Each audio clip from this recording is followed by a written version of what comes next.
Salud amigos, tripulantes de nuestra querida, contaminada y única nave espacial. La misma que desde la última vez que nos vimos por estos medios ha dado otra vuelta sobre su eje imaginario y por supuesto sigue generando acontecimientos en pleno desarrollo. Acontecimientos que hoy tienen en la siempre fluida, no pocas veces dramática, situación en el Medio Oriente, un cambio exponencial. Nada menos que un ministro de gobierno palestino murió hoy luego de un enfrentamiento verbal y parece que físico con tropas del Estado de Israel. Hay varias versiones, la más suave de ellas es que le dieron un culatazo en el pecho, otra que además le dieron con un casco. Ustedes saben que el casco, bueno, los que han usado un casco militar saben lo que significa eso. Y hay algunos lugares donde el casco se usa amarradito, el barboquejo, para dar muchos golpes que no dejan las huellas que deja, por ejemplo, la culata de un fusil. Parece que ambas cosas habrían sido utilizadas. El hecho es que el hombre cae al suelo, después de agarrarse, masajearse el pecho, cae sentado, lo ponen en una ambulancia y el hombre muere después de este enfrentamiento. Lo único que faltaba en este momento para enrarecer un poco más la situación en el Medio Oriente, ¿eh? Por supuesto tenemos bastante más noticias que esta, pero vamos a comenzar con los acontecimientos de hoy en pleno desarrollo, porque para variar estamos modificando la pauta sobre la marcha del segundo bloque porque está demasiado fluida la situación, pero bueno, tenemos esa condición porque no usamos libreto ni teleprompter. Esta es la realidad en el terreno. Enfrentamiento en lo que eran territorios donde los palestinos cultivaban sus olivos y ahora por vía mano militar y está en poder de Israel violando toda resolución de la ONU.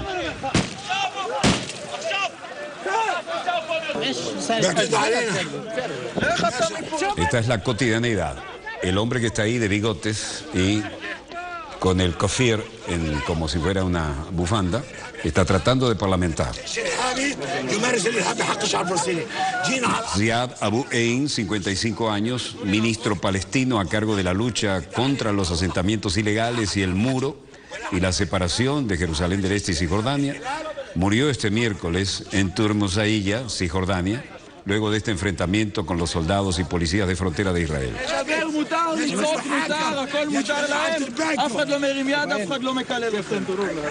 Una de las versiones que tenemos, Agencia F, la autopsia aclarará si falleció por los golpes en el pecho dados por un uniformado, como indican varios testigos, además por inhalación de gases lacrimógenos o por un ataque al corazón, versión del ejército de Israel que se lava las manos.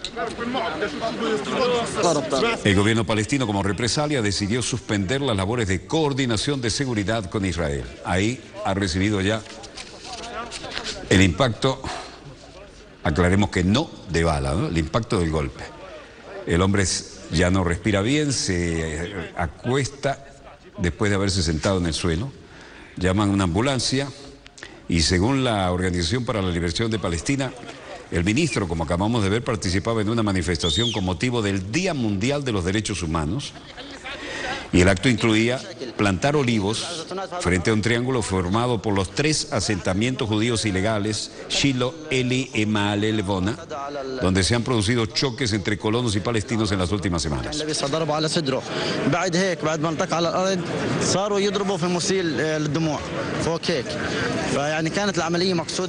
Wabi Turk, testigo presencial, dice: fuimos pacíficamente a plantar olivos.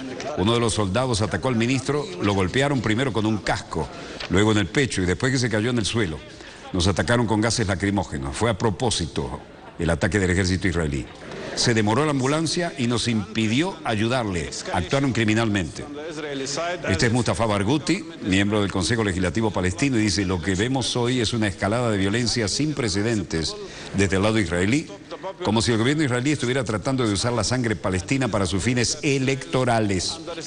Lo que está pasando es inaceptable, pero no va a detener la resistencia popular no violenta en Palestina, y se trata de una prueba más de que Israel solo entiende el lenguaje de la fuerza y debe ser llevado inmediatamente a la Corte Penal Internacional para crímenes de guerra por lo que está cometiendo aquí contra el crimen contra el pueblo palestino. Inmediatamente reacciones. Isaac Arake, ministro palestino de Asuntos de los Prisioneros. Este es un gran crimen y no puede quedar en silencio. Tenemos que tomar a los asesinos de Ziad Abu Ain en la Corte Internacional Penal. Tienen que pagar un alto precio por este crimen. Ellos nos han herido profundamente y han entristecido a cada uno de nosotros, el pueblo palestino.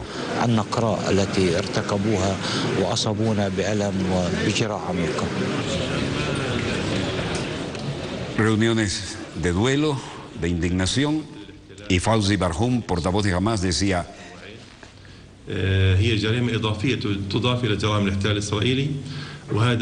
el asesinato del mártir Ziad Abu Ain por la ocupación israelí es una adición más a los crímenes de la ocupación sionista. Esta desmesura de los crímenes de la ocupación dirigida a los símbolos del pueblo palestino. Esto requiere la movilización de todas las autoridades nacionales, islámicos, políticos, de medios y poderes para confrontar esta ocupación ilegal israelí con todas las formas de resistencia y la formación de una fuerza legal para llevar a juicio la ocupación ante la Corte Internacional. Esto también requiere de tener todo tipo de coordinación de seguridad con la autoridad ilegal de la ocupación israelí en Palestina.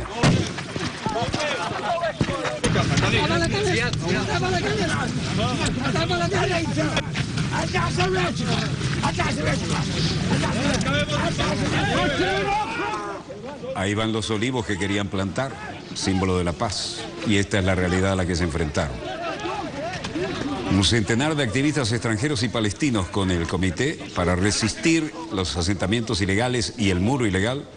La organización dirigida por el gobierno de protesta, Abu Ain, se halla en camino para plantar árboles y protestar cerca del asentamiento israelí ilegal, donde fueron detenidos en un retén improvisado. Luego, lo que estamos viendo.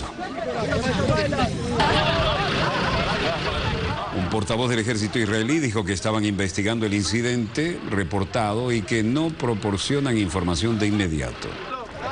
El presidente palestino Mahmoud Abbas calificó la muerte de Abu Ain como un acto de barbarie que no podemos callar ni aceptar. Esto en un comunicado oficial. Aquí estaba en sus últimos minutos de vida antes de ser llevado a una ambulancia que tardó también demasiado.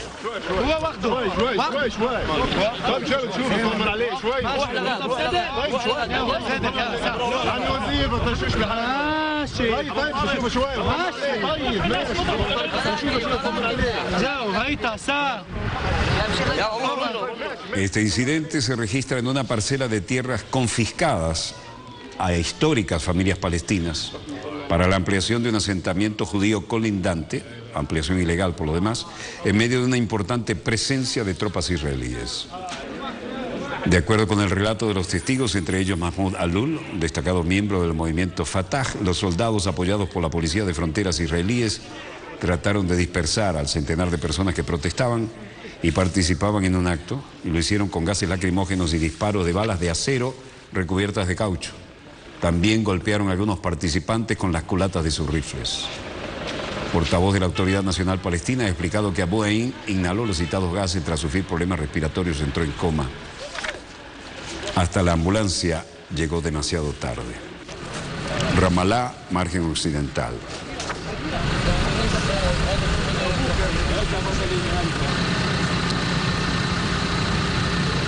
Se confirma la muerte del ministro palestino en un enfrentamiento con soldados israelíes cuando intentaba plantar olivos de la paz. Lo confirma la agencia Reuters, citando a testigos y médicos. El jefe de la comisión contra el muro y las colonias fue golpeado en un altercado con los militares. Sin embargo, los medios palestinos informan que un soldado israelí agredió y golpeó al ministro.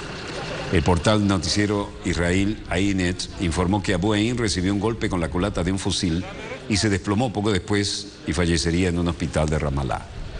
La cadena Al Jazeera ha informado que el ministro también se vio afectado por los gases. Las fuerzas de defensa de Israel no han comentado aún el incidente que, según Ainet, se produjo en la localidad de Turmus Aya. El presidente palestino Mahmoud Abbas escribió lo sucedido como una barbaridad y prometió adoptar los pasos necesarios tras conocerse los resultados de la investigación.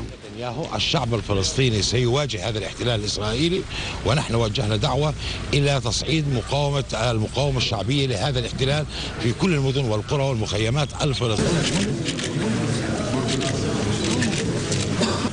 Las declaraciones son todas del mismo tenor y se reunía con las máximas autoridades, Mahmoud Abbas, presidente de la Autoridad Palestina. الأخ زياد أبو عين فوجئنا بوفاته. Ziad Abu Ain, nos quedamos impactados por la noticia de su muerte o su asesinato. Lo consideramos como un mártir. Deseamos que su alma descanse con otros mártires y nuestras condolencias a su familia y para nuestra nación, así como a todos los árabes y la nación islámica.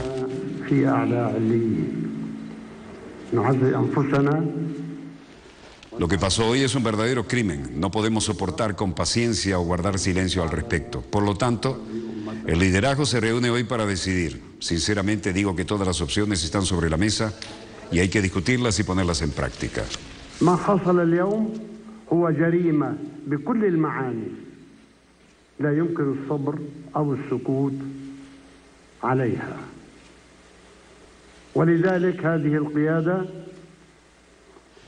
Después de calificar la muerte de Ziad Abu Ain como un acto de barbarie, tras ser atacado por soldados israelíes durante la protesta, el presidente dispuso 3 días de luto por la muerte del ministro fallecido hoy en el hospital de Ramallah, donde era asistido tras los choques que se produjeron con el ejército israelí durante una manifestación, que por lo demás era pacífica.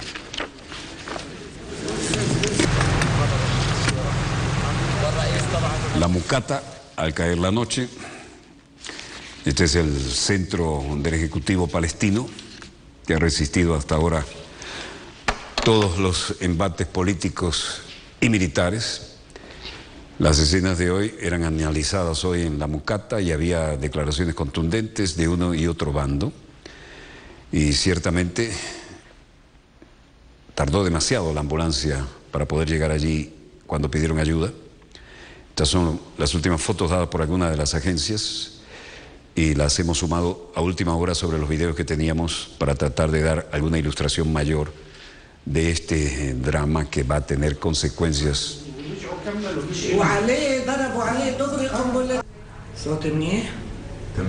Hannah Sharawi, oficial de la Organización para la Liberación de Palestina, decía: bueno, primero es muy triste que un colega y un viejo amigo hayan muerto de una manera tan cruel.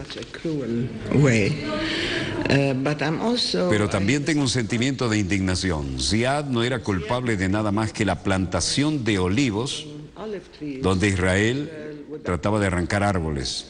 No era culpable de nada más que asegurar que permaneciéramos en la tierra en la que Israel está tratando de expulsar a nuestra gente para poner a la suya.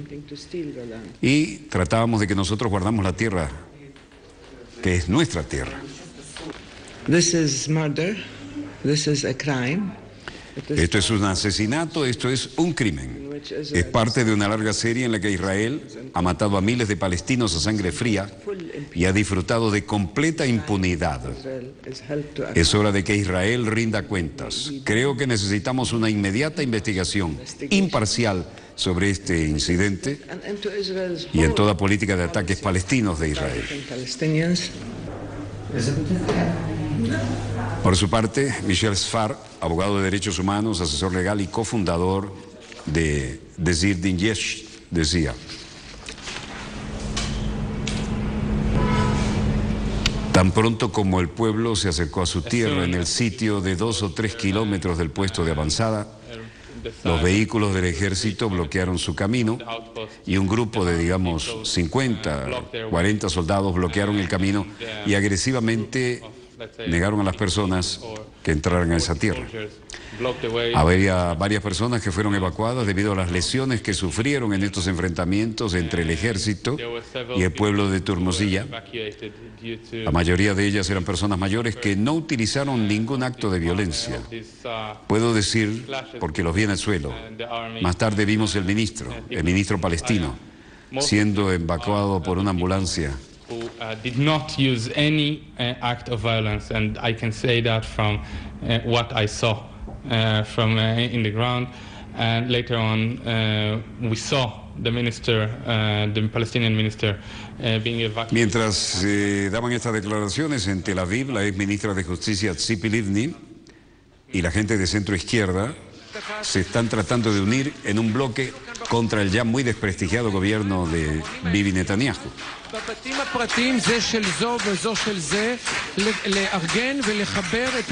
Herzog, gran apellido en Israel, y Tzipi Livni, ex agente del Mossad, mujer de acción y de pensamiento. Estoy aquí para crear el multiplicador de fuerza que va a cambiar el gobierno en el Estado de Israel.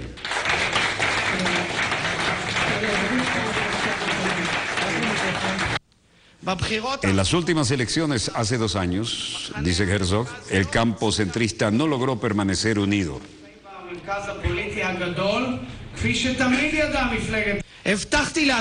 Me prometí a mí mismo, el día que fui elegido para dirigir el Partido Laborista, que esta vez no va a pasar lo mismo. No mientras yo esté al frente. Estamos viendo una alianza electoral entre laboristas y centro izquierda. El jefe del Partido Laborista, el joven Yitzhak Herzog, anunció este martes una alianza electoral con la formación centroizquierda Hat-Noah, liderada por la exministra de Justicia Tzipi Livni, con miras a los comicios de marzo. Video en Siria, cerca de Raqqa, y facilitado por el Comando Central de los Estados Unidos. Enésimo ataque aéreo, y estas son las heroicidades del presente, ¿no? Los viejos pilotos de caza con la bufanda de seda al cuello, siguen usando la bufanda de seda al cuello, pero aquella caballerosidad ya no es la que vemos ahora. Estados Unidos y alianzas, sus aliados en la zona, lanzan en 3 días 20 ataques aéreos, nada menos que al Estado Islámico en Siria e Irak. Y estas son las imágenes dadas a conocer por el Central Command. La coalición internacional liderada por Estados Unidos lanzó desde este lunes 7 ataques aéreos contra las posiciones del grupo yihadista del Estado Islámico en Siria y otros 13 en Irak. Los golpes que estamos viendo fueron aceptados en las cercanías de la ciudad siria de Kobani, cerca de la frontera con Turquía, y en la zona de las ciudades iraquíes de Sinjar, Haifa, Ramadi, Mosul y Samara. Como resultado, fueron aniquilados varios grupos extremistas y destruidos sus búnkers, vehículos y arsenales. Aquí parece que pegaron en un arsenal. La organización terrorista del Estado Islámico, conocida anteriormente como Estado Islámico de Irak y el Levante, proclamó un califato en las zonas de Siria e Irak que mantienen bajo su control. En agosto pasado, una coalición liderada por Estados Unidos, que en la actualidad incluye más de 60 países según Washington, comenzó bombardeos contra las posiciones del ejército islámico en Irak y en septiembre en Siria. La organización terrorista Estado Islámico, conocida anteriormente como Estado Islámico de Irak y Levante, proclamó, como decíamos este verano, un califato en las zonas de Siria e Irak que aún mantienen bajo su control. Y de aquí pasamos a Deraa, Homs, Damasco y Siria. Una vez más se trata de imágenes no verificadas por las agencias internacionales. Es un video subido a un sitio web de medios sociales, hoy 10 de diciembre. Muestra cómo destrozan un tanque antes de que logren disparar y se cree que sean las fuerzas de la ciudad siria de Homs. Por lo demás, esto que parece ser Kobani muestra la intensidad de los combates durante el día.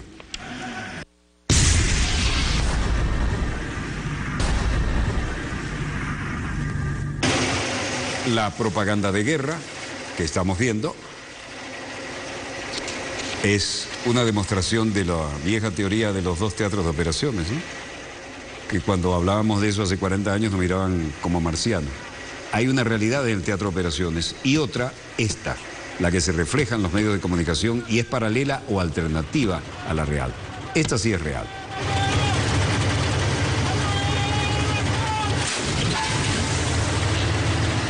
Varios obuses siendo cargados en un tanque y los disparos.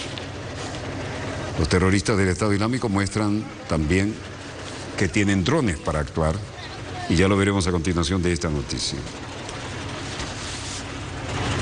Esto fue subido, como les dije, a un sitio web de medios sociales.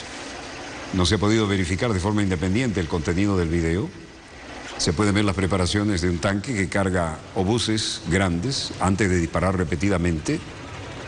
Y en el humo a la distancia puede ser visto el aumento de los resultados de los disparos. Pero, como de costumbre, y como siempre decimos, esto es un acto de fe. ¿Por qué? Porque se acabaron los románticos corresponsales de guerra de otras épocas. No hay nadie que diga, soy fulano de tal, de la agencia tal, este es mi logo, y aquí estoy mostrándoles lo que ocurre. Esto, cada bando lo graba, lo pone en una página web y lo levantan las agencias, pero no ponen a nadie a decir, este es nuestro enviado especial y eso es lo que está ocurriendo. Por eso les digo, no hay duda que alguien dispara un tanque, que alguien lo está cargando, pero esto es un acto de fe.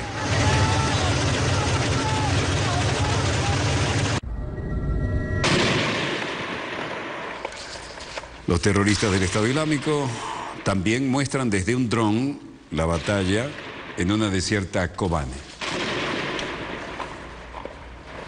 Todo lo que tenga que ver con alguna utilidad es atacado. Como vieron, esa gigantesca grúa se había transformado en un blanco rentable, ¿no?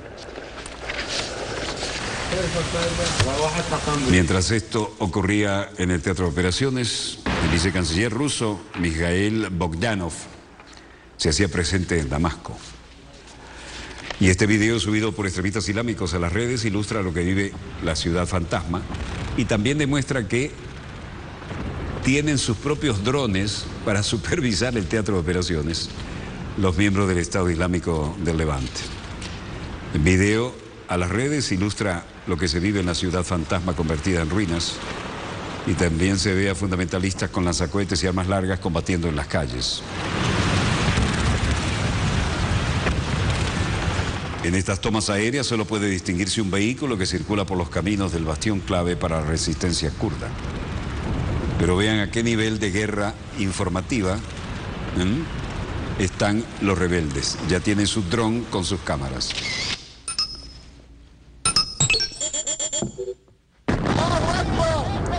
Muestran la superficie desde su dron y luego lo que ocurre con detalles sobre el terreno.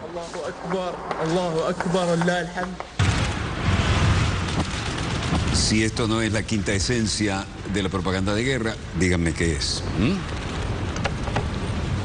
Lo que decíamos hace décadas es la realidad contundente ahora. Una en el teatro de operaciones y otra en esto. En un mundo interconectado vía satélite, lo que llega como lo que quieren que veamos y aceptemos como realidad. No hay duda que esta toma es real. Pero ¿cuándo habían visto ustedes un teatro de operaciones manejado de esta manera? Aquello que decíamos hace tiempo ya es una realidad contundente.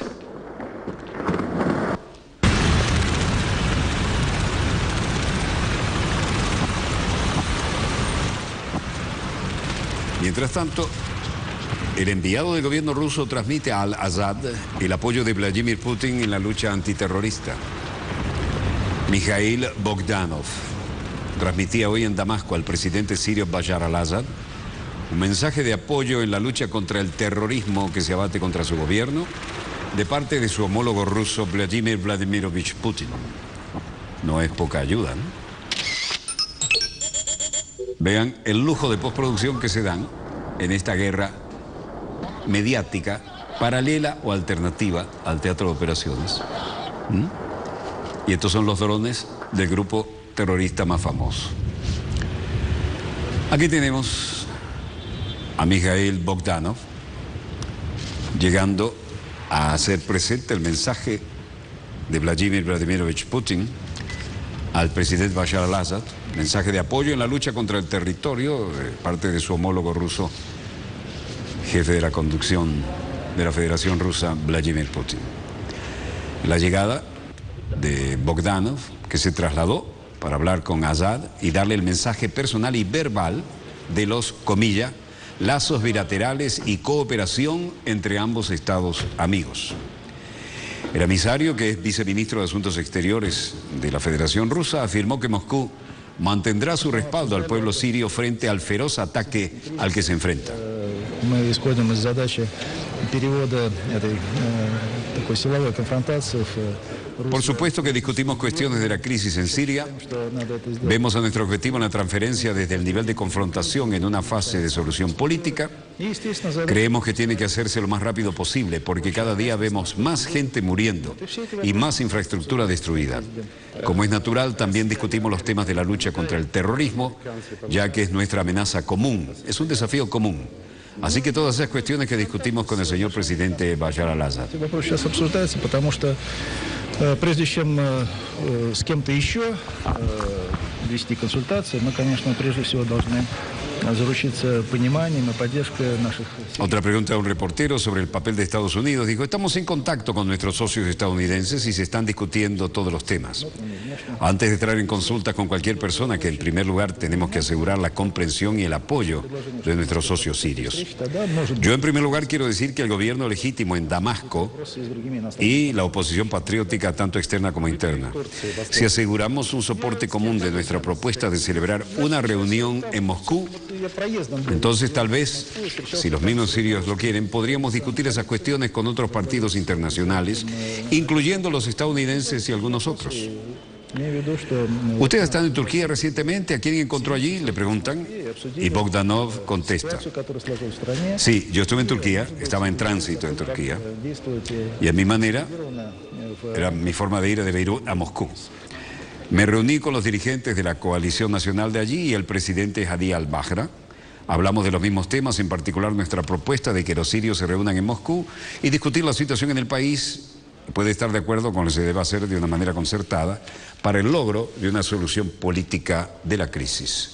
Y allí se tomó el ascensor y le dijo adiós por un rato a la prensa. Interesante, muy interesante la última posición.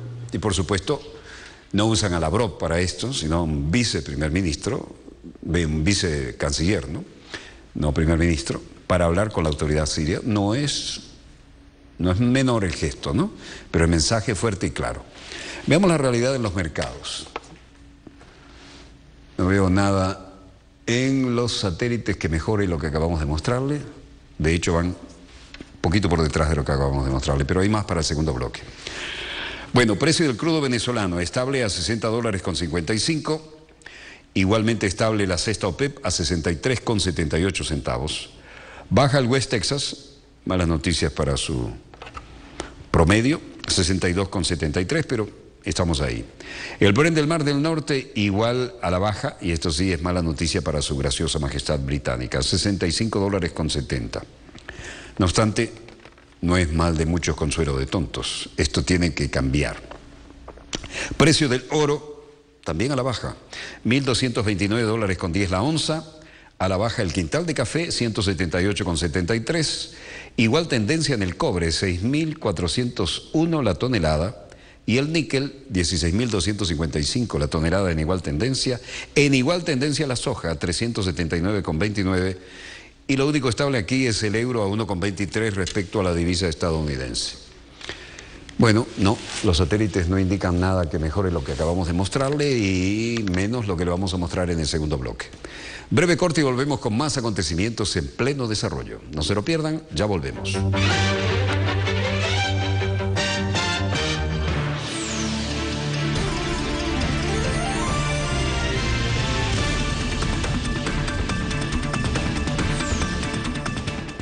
Decidiste con tu voto. Disfruta los títulos ganadores de la votación Reportajes Telesur 2014. Hoy, abril 1994. El odio sembrado entre hermanos durante décadas rinde un fatídico fruto. The education system had played a very big role because the kids were taught that some people in this country were just evil. 100 años de genocidio, más de 1 millón de víctimas. Ruanda, 20 años después del infierno. Hoy, solo por Telesur.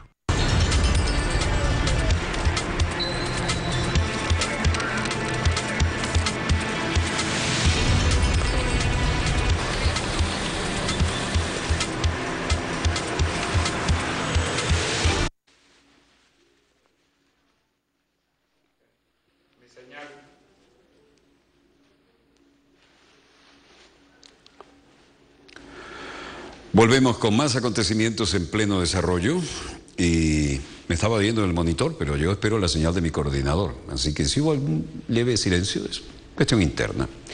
Lo que no es interno y es muy internacional es lo que está ocurriendo en el mar Báltico.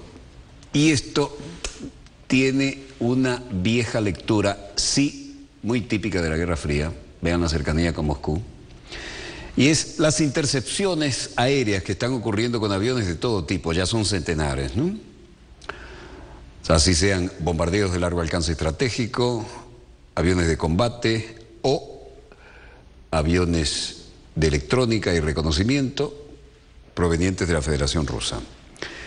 Esto es una muestra de músculo y de una pulseadita, ¿no? Que a veces se puede ir de las manos, pero es la realidad que tenemos y hay que analizarla con cabeza fría. No tan fría como la guerra, pero en fin. Esto que tienen acá es la demostración. Obviamente son aviones de última generación, de los excelentes aviones de combate rusos. Están tomados por aviones de la OTAN y de Estados Unidos. Por supuesto, esta generación de aviones, que es la que le da el dolor de cabeza, la tenemos en Venezuela, gracias a la visión del comandante Chávez. No nos querían dar los repuestos para los F-16, después que fuimos brillantes hasta en Red Flag con los F-16. Bueno, ahora tenemos los repuestos y además tenemos los mejores aviones rusos. Esto estoy tomado casi cotidianamente, ¿no? En este caso fue la Fuerza Aérea Holandesa la que los cubrió desde los F-16. Y la vocera de OTAN, Oana Longescu, decía hoy que varios aviones de combate asignados a la misión de patrullaje de la OTAN llevaron a cabo intercepciones de grupos de aviones militares rusos en el mar Báltico frente a la costa de Noruega, lunes 8 de diciembre. Más de 30 tipos de aviones militares rusos, incluyendo bombarderos, cazas, aviones de transporte, estaban involucrados en la interceptación realizada por la Real Fuerza Aérea de Holanda, dijo el portavoz de la OTAN. Longescu dijo que todos los aviones estaban en el espacio aéreo internacional, y tras una serie de intersecciones de tipos similares de aviones rusos por aviones de combate de la OTAN durante el fin de semana. Vladimir Vladimirovich Putin llega ¿a dónde? A Nueva Delhi, India. Potencia nuclear emergente ya consolidada. Vladimir Putin inicia una gira asiática para fortalecer relaciones. El presidente de Rusia iniciaba breve gira asiática por Uzbekistán y la India, con miras al fortalecimiento de los vínculos de cooperación económica, comercial y política en temas de seguridad nacional. El mandatario primero llegaba a Tashkent, la capital de Uzbekistán, en una visita oficial por invitación de su par uzbeco, Islam Karimov. Y entre los temas a discutir los mandatarios, perspectivas de una alianza estratégica, primero lo económico, y la aproximación de enfoques en problemas claves de seguridad nacional y regional. Rusia y Uzbekistán celebran este año 10 años de la firma del Acuerdo Intergubernamental para una asociación estratégica y en 2015, 10 años del Tratado sobre Relaciones como aliados. Como se ve, importante movida y sobre este particular había varias lecturas. В долгосрочном плане, я хотел бы сказать, очевидно, что существенно... Viceprimer ministro ruso Dmitry Medvedev decía: en la perspectiva a largo plazo me gustaría decir que es obvio que el debilitamiento sustancial del rublo no es ventajoso para nuestra economía. Por otra parte, la mayoría de los economistas y analistas comparten la opinión que en este momento el rublo está demasiado infravalorado. Очевидно, что какая-то переоценка, она произойдет. Es obvio que una especie de desvalorización está por venir. No sé si será este mes o en un mes, pero en cualquier caso se llegó a un cierto equilibrio y vamos a actuar de esta manera. A otra pregunta señalaba: todos entendimos que las sanciones que se imponen por gobiernos extranjeros en violación del derecho internacional por el camino, sin duda lastiman nuestra economía, al igual que como esas mismas sanciones duelen las economías y le duelen a la sociedad de los países que imponen esas sanciones.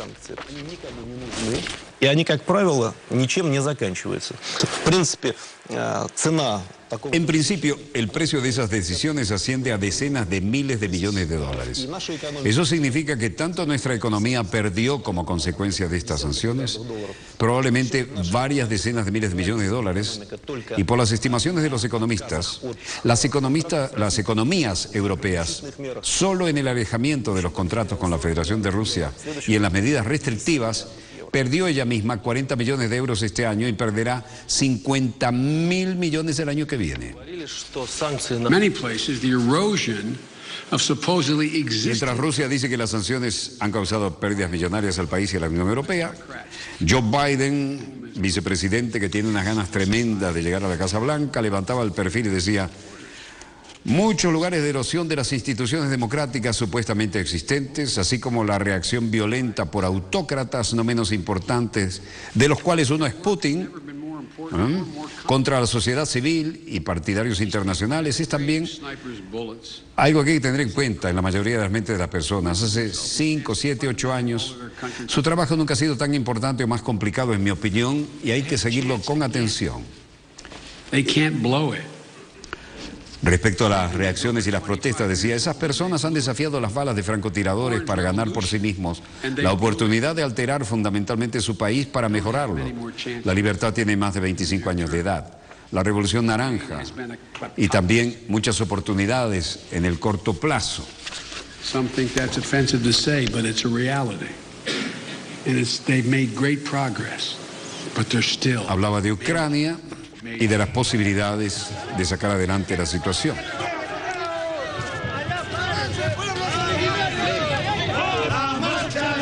Mientras tanto, protesta en Lima, Perú, los pueblos indígenas.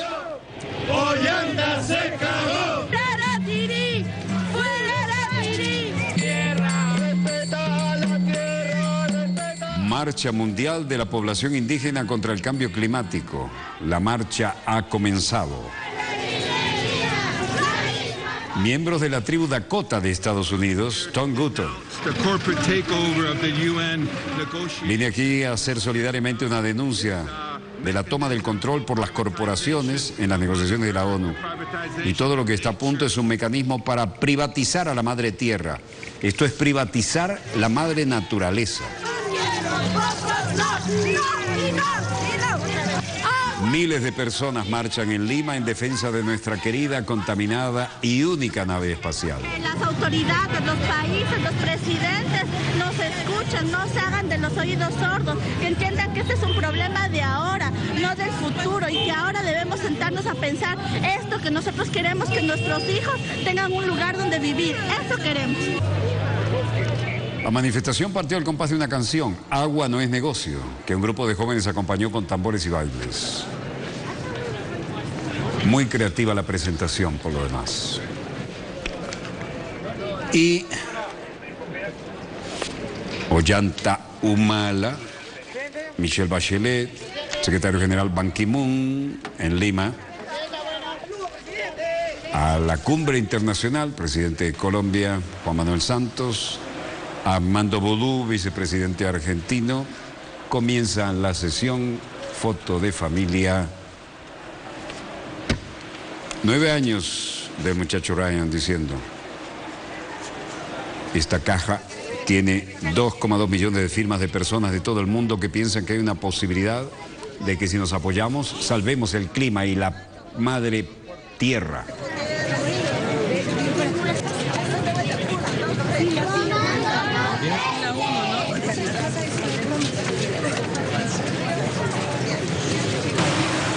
Niños tomando conciencia de que hay que cuidar nuestra querida, contaminada y única nave espacial.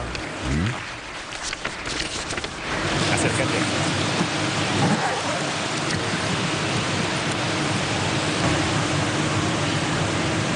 La Conferencia Internacional sobre el Cambio Climático, que tiene sede en Lima. 2.2 million signatures of people all around the world that think that there's a chance that we can save the climate. Ryan decía: esta caja tiene 2.200.000 firmas de personas de todo el mundo que piensan que hay una posibilidad de que podamos salvar el clima. Cuando llegamos a gobierno, creo también que ha llegado el momento de considerar esta tarea bajo la misma óptica y con los mismos esfuerzos con los que nos enfrentamos mundialmente al narcotráfico y al terrorismo. Más aún, considero que a diferencia de estos, los efectos del calentamiento global pueden destruir el planeta. Así lo decía el presidente Ollanta Humala y luego la presidenta Michelle Bachelet. Comprometido de manera voluntaria a reducir en un 20% su trayectoria de emisiones hacia el 2020, teniendo como año de base el año 2007. Para ello tenemos también políticas energéticas coherentes y hemos fijado que de aquí al 2020 el 45% de los nuevos proyectos de energía tienen que provenir de energías renovables no convencionales. Las negociaciones para lograr un borrador de acuerdo fueron difíciles, tensas en algunos casos, y nuestro brillante ministro de Relaciones Exteriores, Rafael Ramírez, que estuvo en la conferencia. El comandante Fidel Castro en 1992 y después el comandante Hugo Chávez en Copenhague. Aquí es un problema de sistema. Aquí está en peligro la especie humana y es porque el capitalismo es un sistema económico, económicamente, socialmente, ambientalmente insostenible. El capitalismo es un sistema depredador. El capitalismo ha consumido en pocos años casi todos los recursos naturales del planeta para sostener su absurdo modelo de crecimiento, pero además ha ocupado el 72% de lo que se llama el espacio atmosférico. Entonces nuestra posición, la posición de Venezuela en los distintos foros, ha sido primero que debemos reconocer que el problema de raíz para el tema del cambio climático tiene que ver con el sistema, el modelo capitalista. Es insostenible, es depredador. Luego, nosotros pensamos que en esta conferencia debe fortalecerse algunos principios que están establecidos en la Convención de Cambio Climático de las Naciones Unidas. Uno de ellos, uno de los más importantes, es que aquí todos los países tenemos una responsabilidad común, pero tiene que haber una diferenciación, es decir, hay una responsabilidad que debe atender a las diferencias entre los países. Los países más desarrollados del planeta y los países de mayores emisiones tienen que hacer un compromiso de reducir sus emisiones para que puedan alcanzarse los objetivos para mitigar el tema del cambio climático. Si no, no hay manera. El otro es que vemos con preocupación, y denunció el presidente Nicolás Maduro en las Naciones Unidas, es que se pretende ahora hacer una mercantilización del tema del cambio climático. Se ha creado un mercado secundario de bonos para permitir la emisión de bonos de carbono, para permitir la emisión de gases invernaderos, con lo cual nosotros estamos completamente en desacuerdo. Aquí lo que va a ocurrir, si los países desarrollados no asumen una reducción de sus emisiones y no asumen el costo de una necesaria conversión hacia un sistema que sea climáticamente sostenible, lo que va a suceder es que vamos a favorecer a lobistas de empresas transnacionales y la brecha entre los países pobres y los países ricos se va a acrecentar en la medida que no podamos tener acceso a los recursos energéticos para sostener nuestro desarrollo. Entonces es una discusión que tiene muchas aristas, es compleja. Afortunadamente tenemos los principios de la Convención de Cambio Climático, tenemos el protocolo de Kioto y nosotros estamos abogando por tener un protocolo, un nuevo acuerdo que sea un Kioto mejorado, un Kioto fortalecido, porque creemos que en Kioto se establecieron principios en la Convención de Cambio Climático que hay que mantener y hay que mejorar. Yo pienso que nosotros tenemos una gran oportunidad de obtener una declaración de Lima que sea bien importante, en el sentido de que en ella se preserven los principios de la Convención de Cambio Climático, que en ella se reconozca y se refuerce el protocolo de Kioto y que en ella se haga un llamado a que se atiendan los principios de una responsabilidad diferenciada en este tema de las emisiones. También nosotros vamos a propugnar que en ella se establezca un mecanismo concreto de financiamiento para toda esta adecuación tecnológica que debe haber para hacer un uso más racional de la energía y tener menos emisiones al medio ambiente. Es una discusión que hay, son intereses contrapuestos, pero somos la mayoría de los países. Estamos conscientes de que si no hacemos algo si no hacemos algo de manera radical en el corto plazo, vamos a sufrir y vamos a ver los efectos devastadores, un desastre ecológico por todo el cambio que se está produciendo en nuestro medio ambiente. Entonces, nuestra postura es optimista en el sentido de que tenemos ya un piso muy claro, que es el convenio de cambio climático, tenemos un acuerdo muy claro, que es el protocolo de Kioto, y lo que hay que hacer es mejorarlo y lograr que las grandes economías industrializadas hagan compromisos creíbles, ciertos, que los puedan cumplir sobre la reducción de sus emisiones. Yo creo que va a haber una presión internacional muy importante a establecer estos mecanismos y vamos a salir más fortalecidos de Lima de cara a los acuerdos que deben realizarse el año 2015. Ahora, en la última conferencia ordinaria que tuvimos en la OPEP se acordó que se va a hacer un monitoreo cercano a la evolución de los precios del petróleo, sobre todo en el primer trimestre del año 2015, y está establecido como un mecanismo que, de ser necesario, la presidencia de la OPEP, que este año 2015 le corresponde a Nigeria, puede convocar a solicitud de los países miembros una reunión extraordinaria, que siempre tiene que ser antes de la ordinaria de junio, y en ese sentido Venezuela está presta que siempre conversemos cómo va la evolución del precio del petróleo, porque estamos convencidos, y son experiencias anteriores, que a nadie conviene un derrumbe de los precios del petróleo. No habría posibilidad de construir nueva capacidad para sostener la demanda mundial del petróleo, y sobre todo que sabemos que detrás de esta caída de los precios del petróleo hay importantes manipulaciones políticas que tienen que ver con confrontaciones en el ámbito geopolítico a nivel mundial, que tiene que ver con las sanciones contra la Federación Rusa, que tiene que ver con las sanciones contra Irán y que tiene que ver con la guerra económica contra nuestro país. Entonces se están imponiendo intereses políticos por sobre los intereses reales de los países productores de petróleo, y estamos monitoreando muy de cerca esta situación de nuestro lado, en nuestro país. Nuestro presidente está tomando todas las decisiones para sostener en equilibrio nuestra economía, pero evidentemente que un derrumbe de los precios del petróleo le hará daño a todos los países productores y pondría bien cuesta arriba la posibilidad de construir nuevas capacidades para satisfacer las demandas hacia el futuro.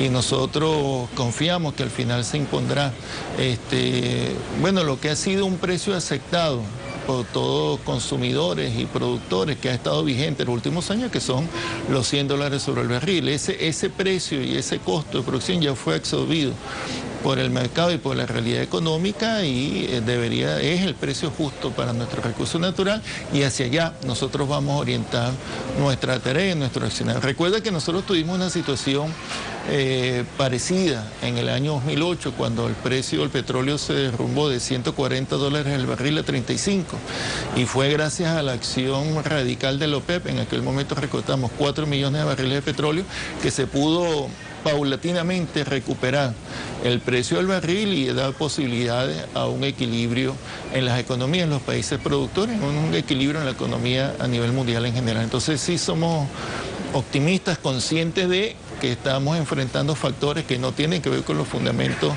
del mercado petrolero, sino que son factores geopolíticos que entonces requieren un seguimiento distinto, porque tiene que ver con consideraciones que no dependen del tema petrolero, sino que dependen de la evolución, de la confrontación y la actitud de Estados Unidos hacia algunos países, sobre todo hacia la Federación Rusa y hacia Irán.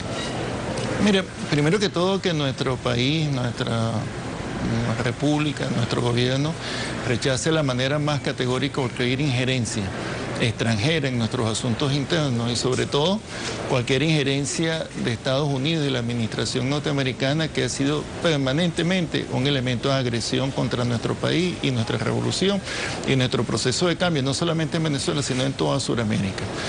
Nosotros no aceptamos, rechazamos, pero además, leyendo los elementos de el proyecto de ley, la ley aprobada, es absurdo. Se hace un conjunto de motivaciones económicas que tienen que ver con asuntos de nuestra pura incumbencia, de nuestros temas internos de nuestro país, y en función de eso se monta un expediente en supuesta defensa de los derechos humanos que, de acuerdo a ellos, son violados en nuestro país. Ahora, aquí lo irónico y lo absurdo de todo esto es que esa ley se aprueba en el mismo momento en que, como tú bien señalas, bueno, se denuncia y se obtienen documentos donde el gobierno norteamericano, la administración norteamericana, la anterior y la actual, han mantenido la tortura como un elemento permanente de su política de seguridad nacional. Es un desastre lo que el Premio Nobel de los Derechos Humanos reconoce o opina respecto a estos informes que querían mover a la indignación a todo el planeta, reconocer cómo los Estados Unidos han utilizado de manera permanente y sistemática la tortura y la violencia física y toda la violación a todos los derechos humanos que están establecidos a nivel internacional, forman parte de sus legislaciones y su accionar secreto contra lo que ellos consideran sus posibles enemigos. Pero además no solamente eso, sino que Estados Unidos está sacudida en este momento por una ola de indignación nacional por la violencia policial, sobre todo con los afrodescendientes y con las minorías étnicas en los Estados Unidos. Es decir, Estados Unidos está en una situación de agresividad extrema, no solamente está bombardeando, interviniendo en el Medio Oriente, no solamente está presionando para tener situaciones violentas en contra de la Federación Rusa en el tema de Ucrania, no solamente promueve sanciones contra importantísimos países, sino que ahora en su propio país, bueno, reconocen que tienen una especie de espiral de desajuste, de desequilibrio interno que tiene que ver mucho con una profunda crisis moral, ética, económica de esa sociedad y ese sistema.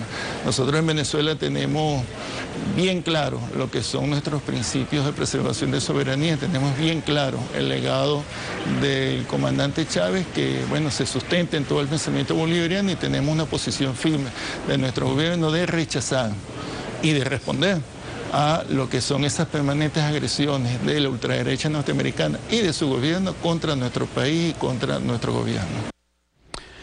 Así lo declaraba nuestro ministro de Relaciones Exteriores desde la hermosa Lima, capital de la hermana República de Perú, actualizando los temas que están en la agenda y permanente y completo desarrollo, ¿no? Estaba recordando en estos momentos la hermosa costa. Bueno, nosotros no tenemos que envidiarle a nadie en nuestras costas, sobre todo en el Caribe, ¿no? Pero estaba recordando la Rosa Náutica, el Nacional de Regatas, los colegas Martínez Morosini, que alguna vez nos invitaron a inaugurar, tuve el honor de inaugurar Buenos Días Perú en televisión allá como invitado especial, haciéndoles un dossier hace años. Pero ahora el ministro de Relaciones Exteriores estaba realmente puntualizando cada uno de los temas fundamentales de esta agenda que nos afecta a todos. Pero además, este es un ministro de Relaciones Exteriores que viene de ser la autoridad máxima en el ámbito de petróleos de Venezuela, es decir, PDVSA. Y no olvidemos que la OPEP existe porque la creó Venezuela. Juan Pablo Pérez Alfonso tuvo la genialidad de hacer lo que no había logrado nadie, ¿no? Cuando las 5 hermanas, las grandes petroleras transnacionales, hacían lo que le daba la gana en nuestra querida, contaminada y única nave espacial. Fue por primera vez que logró reunir a países que reivindicaran la soberanía sobre su materia prima, nada menos que el petróleo, ¿no? Tuvimos el honor de entrevistar a Juan Pablo Pérez Alfonso en los últimos años de su vida. Realmente son cosas de las que se podría hablar mucho y largo. Quiero recordarles que el tema que ha sido tratado en nuestro dossier en varias oportunidades, ¿no? La situación en Hong Kong. Hong Kong, como ustedes saben ahora, está absolutamente bajo el poder autonómico de China, ¿no? Pero vean la distancia, ¿no? De aquí, la señal que van a ver recorre algo más que medio mundo y nos está llegando aquí, a Caracas, la capital de la República Bolivariana de Venezuela, y de allí a todo el área de cobertura de Venezolana de Televisión, el canal pionero donde se origina Dossier, y a nuestra hermana Telesur. Ahora bien, cuando visitamos Hong Kong, en época en que China estaba pensando en el cohete Larga Marcha 1, Larga Marcha 2, y ahora está pensando en poner un hombre en la luna, Hong Kong todavía tiene un estatus ahí de ex colonia británica con mucho estilazo inglés, y recuerdo que me golpeó profundamente. Me levantaba en las mañanas temprano a recorrer Hong Kong antes del bululú aquel, e iba al Parque de los Ingleses, y ahí había un cartel que decía: prohibido entrar con perros y con chinos, en ese orden. Prohibido entrar con perros y con chinos, en la propia tierra de los chinos, ¿no? Y yo les dije a mis contactos, y estaba invitado por la Federación de Periodistas de China, digo, ¿por qué permiten este insulto ahora que se han sacudido al poderío del viejo imperio británico? ¿Por qué mantienen ese control, ese cartel? Me dice, lo mantenemos precisamente para que no olvidemos que cuando ellos hacían lo que hacían aquí, esa era la jerarquía. Prohibido entrar a este parque, el Parque de los Ingleses, con perros y con chinos. Vaya imperialismo, ¿eh? Bueno, resulta que ahora, al mejor estilo de las revoluciones de colores, quieren sublevar el orden. Y vuelven a alebrestar a las juventudes en Hong Kong. Y como aquí decimos acontecimientos en pleno desarrollo, vamos a conectarnos con Hong Kong, señor director. Ahí lo tienen. Esto es lo que está ocurriendo exactamente ahora en la ex colonia británica. ¿Qué hay detrás de esto? Numerosas lecturas, no todas santas, ¿no? Y no todo esto es casualidad. Hay muchos intereses en tratar de que esto, primero, se vaya de las manos, lo cual le vendría bien e iría muy en contra del gobierno central de China. Y la otra, que China reprimiera con fuerza, y también le vendría bien para la propaganda anti-China. Y esto es lo que se está jugando aquí. Otra versión diferente de las revoluciones de colores, ¿no? Están viendo en vivo y en directo lo que está pasando en Hong Kong. ¿Volvemos a estudio, señor director?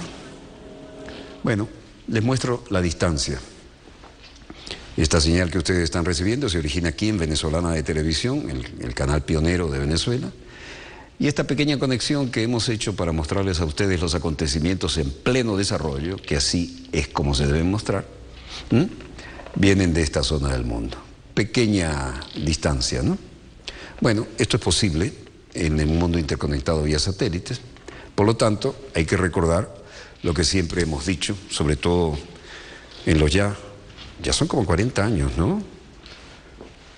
Teniendo el honor de ocupar la cátedra ad honorem siempre en las Fuerzas Armadas de la República Bolivariana de Venezuela. Hay dos teatros de operaciones, sea guerra, crisis política, sea crisis económica, guerra económica, política o guerra real. Hay dos realidades en un mundo interconectado vía satélite. La realidad del terreno, la del teatro de operaciones, y la paralela o alternativa en esto, los medios de comunicación. Y mucho de lo que está pasando en Hong Kong tiene esa cobertura por esa razón.